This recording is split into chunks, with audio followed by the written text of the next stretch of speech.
Monsieur le Président de la République, distingué invités que vous avez dit, que cette fête a un symbole entre la musique, la culture et la politique. Nous demandons à ces deux grands artistes, sous vos applaudissements, de se saluer.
Merci, Excellence.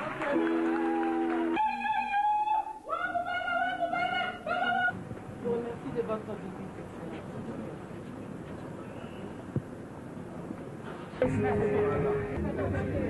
Monsieur l'ambassadeur de la paix, vous venez de chanter sur la même scène avec JB Mpiana. Est-ce qu'on peut croire à une réconciliation cette fois-ci? Mais il n'y a pas de problème, nous sommes là pour la nation. Il n'y a pas de problème, nous sommes là pour aider la nation. Donc moi je n'ai pas de problème avec l'ami, quoi. Il n'y a rien du mal. Donc qui doit faire le premier pas, vous ou lui? Mais tout à l'heure, là, on a fait quand même, on s'est dit bonjour devant tout le monde, devant l'autorité, devant le chef de l'État. Est-ce que depuis un certain temps, vous vous disiez bonjour, vous vous fréquentiez ou vos épouses? Mais j'ai dit, il n'y a rien du mal. On ne sont pas des ennemis, quoi. On est des frères. Bon, c'est la musique, nous a séparés, mais il n'y a rien du mal, j'ai dit. Tout à l'heure, vous avez quand même les arbres qu'on a fait au podium avec tout le monde. Moi, je fais mon métier avec mes potes, quoi. Donc, il n'y a rien du mal. Êtes-vous prêt à le faire aussi, si vous voulez? Vous pouvez faire un message à vos fanatiques, qu'ils comprennent aussi au Salangola Lingala, comme ça à Batoyok. Bon, moi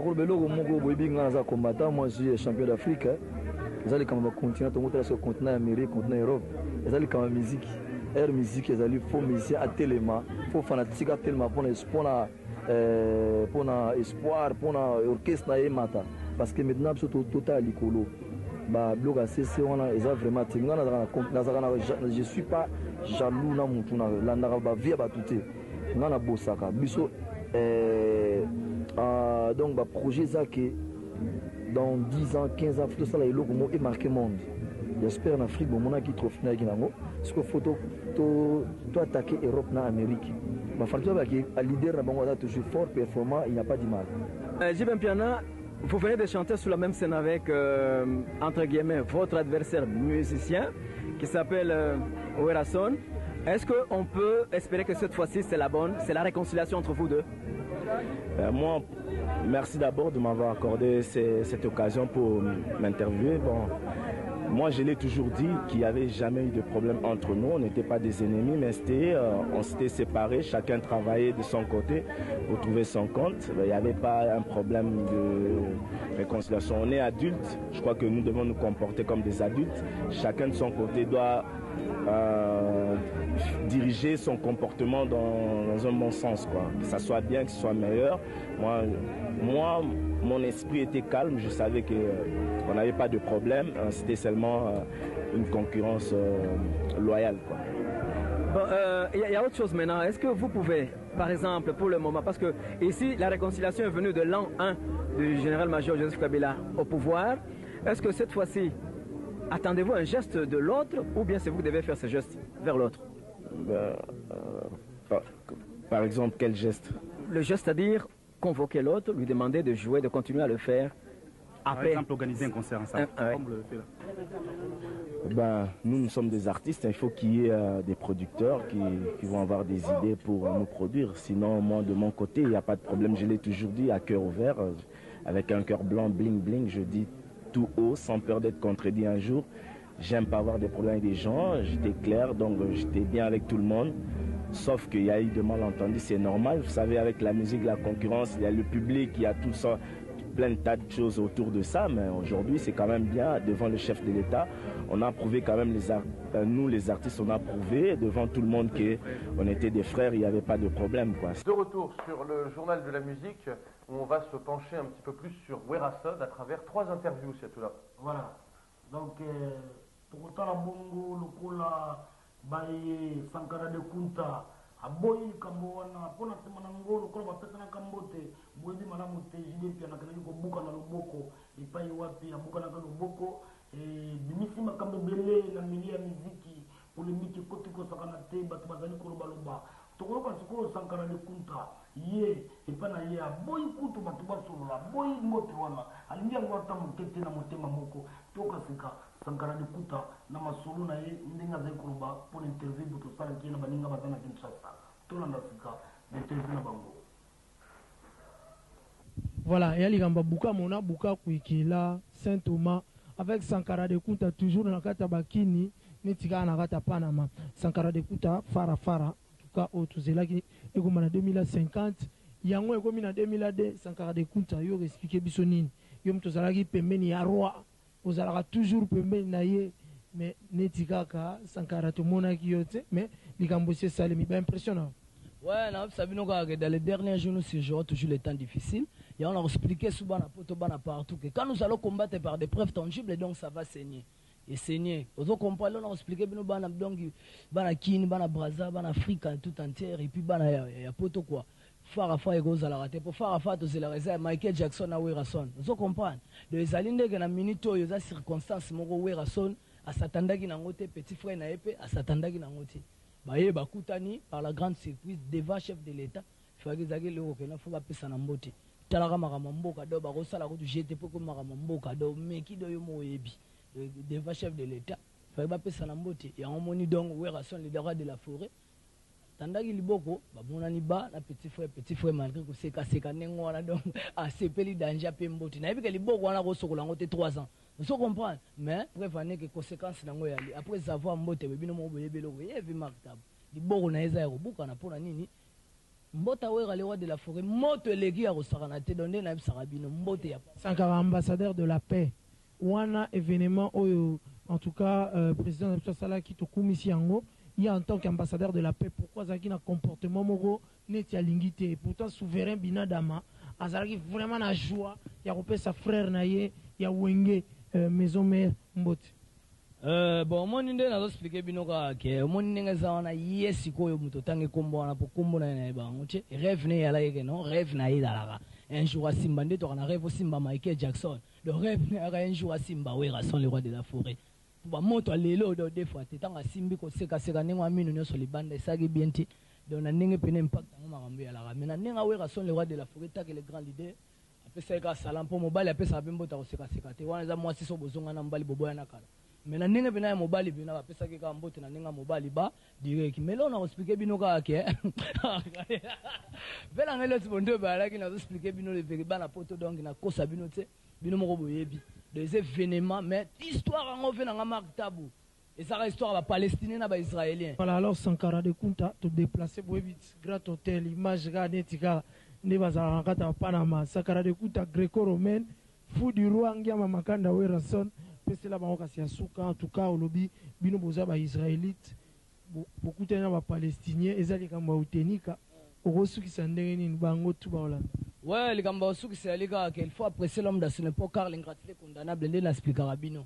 Vérité en haut de chez Bani, pour guerre en vide. Oh, bango le baragé, guerre il y a pour reconnaître que ouais, son à l'équipe à tout. Pour nous aller sauter en Amérique, au monde qui est dans le continent d'Amérique, au monde qui est Michael Jackson de Mutakanga. So en Europe, au monde qui est Johnny Hallyday. So en Afrique tout entière. Hein? Pour comme combat spirituel, l'Afrique tout entière, au monde en bas, sont les rois de la forêt. Mais so en a veni, quartier, poto, on a commune, koto, yo batinel ya yakin. Au monde a gagné bataba stade félé, on a des niveaux, on a un niveau à petit frère, on a wele mbotalo se cassé on déboulé, on a des. Vous comprenez, on a un niveau, on a un niveau à parce que les lois ne sont des trophées salamati. Il y a un événement aux Hollandais pour niveau de commune en l'élo. Vous comprenez, niveau de commune en l'élo. Déjà niveau de robert sur concert mon côté deux fois zénith bana pour tenter en mode deux fois tu sais pour vivre donc orchestre c'est ça au grand complet pour vivre la danser c'est bien torsionné au pire business risque pour lui rater 3 ans donc la minute on a expliqué bino bana poto makam DG Baluka Sankara de Kunta comme patron dit maraté na vie donc c'est très risquant quelque part ça fait mal au cœur au Sankara ba moni en ndengo ye na on a grand hôtel alors nous sommes zo ça va. Ouais, si on a minute on a expliqué un évangile et ali bana poto ba comprendre bana kin bana Brazzaville dans la minute on a expliqué bino bana poto na sabino ka ke maja ki watunda yo yebi mer na biso moko quoi to bosanité mere malu donc on a payé maintenant le profit na ngai donc il a grave moi mo bali so na kate JB Mkiana voilà toujours humble voilà donc tout le monde a bon ici na côté ya mokulu souverain bango pe kuna baboyi ifai wapi bato na ye bafan club baporte parole na ye baboyi kutu likambo ya mbote wana mbote pesa mini ebimisi makambo lokola kani epe kobukana epesi bango poso ya koloba tokolanda sikoyo porte parole ya souverain premier ndenge akoloba ndenge akoyebisa tokolanda ifai wapi bana BCBG bango pe baboyi yango tolanda bongo na image mbote pesa nga moni na ngeza lango mabete baza ba master ba bandela bango banda kala bon grâce à président de la République et ba pesa na mbote ba pesa na mbote za lango ndeka mabete voilà mais bana kini balobi ke moko boye mbote pesa mi na tongo bina da ma problème à liboko confirmer to comprendre c'est liboko c'est est-ce que moto pena balobanga na mpanzi kuna ezwi na bino bondimia te déjà ba pesa na mbote vendredi déjà parti jeudi président samedi président le bogo moi déjà moi amké asakine bien samedi abeti le concert na butu to beti concert titon akene palais calme et loko za na moto et loko za te ki abuka no apte président buka nité mais na podium pe na ba na ko diriger podium pe na ba mataki na grand hôtel esprit pe na azaki pe na esprit pe na président mona ki on te président binada posé président pa ninga tellement qui président président mususu to mona ka marque ba boy mninga pe sombote tellement que alina forema ne batala naka ya so ko tala te akoko et puis président alata ki dans le président binada foroma na forma na président alata ki alaki sike aza président ya wenge ne bazake zaka neye mamsusu ba bimi marque ba sera ba mulolo quoi donc yo pe non confirmer que moko panikaki mais là on est là qui moko panikaki parce que zo pesa mboto ko tamuninga te moko panikaki bana kili ba monaki azo pesa mbota ko tamuninga te pesa muninga mbote tala muninga maka box ninga ezalaka ozo pesa muninga mboto tali e président so simbi ya bouger atebo mais moko pe to comprendre binada mabete la ki Bill Clinton maboko en tout cas yo mona te quelque part pe ici BCBG ba fanatique ya za président bango nde batema kana ya za ki président talaka président amoni kaka ba mwana bon et le remonté à président kaka sepeli simona quoi ya président mais idéologie J ko bana nyo surtout ya kini po ba bilili ope ba kalami te ba vivre un monde mobimba mais idéologie J quoi idéologie J ezaka na expliquer ki batu na kacha monde mutasala no monde oyo lettre J eza lettre moko sacrée mutasala monde oyo kombo na bana lettre J c'est Jéhovah tosi moine Jésus Christ tosi Jean-Baptiste wa baptiser Jésus tosi ba grand pasteur ba Jimmy Chwaga na kacha États-Unis toke na Bible tona ba Jérémie tona ba Josué tona ba Jacob tona ba Joseph papa moboko la Jésus même na ba président de la République na kacha monde les États-Unis to na ba John Kennedy na ba France to na ba Jacques Chirac biso mo na Congo toujours